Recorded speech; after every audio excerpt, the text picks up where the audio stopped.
पंचक लागलं की खरंच धोका असतो का? पंचकात काम केलं तर नुकसान होतं का? आणि यामागे वैज्ञानिक सत्य आहे का? आज भीती नाही तर सत्य आणि उपाय आपण जाणून घेऊया. नमस्कार. ज्योतिषशास्त्रात पंचक म्हणजे चंद्राचा असा भ्रमणकाल आहे जेव्हा चंद्र धनिष्ठा, शतभिषा, पूर्वा भाद्रपदा, उत्तरा भाद्रपदा आणि रेवती या 5 नक्षत्रातून प्रवास करतो. या 5 नक्षत्रांच्या कालखंडाला पंचक असे म्हटले जाते. पारंपरिक मान्यतानुसार पंचक काळात काही कामे टाळण्याचा सल्ला दिला जातो, जसे की मोठ्या बांधकामाची सुरुवात, घरासाठी लाकूड किंवा इंधन साठवणे, काही शुभ कार्य किंवा काही ठिकाणी प्रवास टाळणे. आता काही प्रदेशात पंचक काळात मृत्यू झाल्यास पंचक शांती विधी करायची परंपरा आहे. पण आता महत्त्वाचा प्रश्न असा आहे की पंचक दोषामागे वैज्ञानिक सत्य आहे का? वैज्ञानिक दृष्टिकोनातून पाहिले तर पंचक काळात कोणतीही हानिकारक किंवा नकारात्मक ऊर्जा तयार होते याचा ठोस वैज्ञानिक पुरावा उपलब्ध नाही. म्हणजेच पंचक हा मुख्यतः ज्योतिषीय, सांस्कृतिक आणि पारंपरिक श्रद्धेशी संबंधित विषय आहे. मग पूर्वीचे नियम का बनवले गेले असावेत? प्राचीन काळात समाजात शिस्त,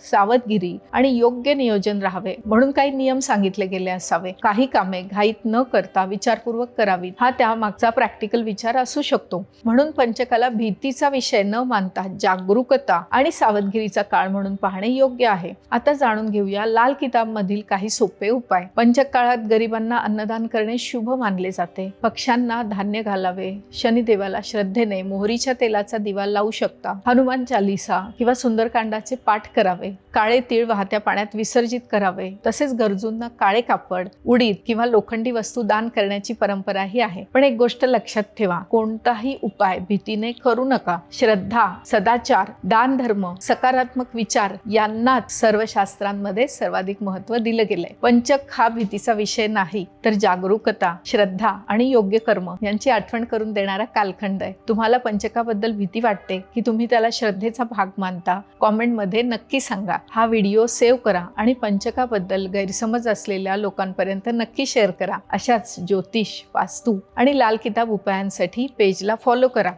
शुभम भवतु.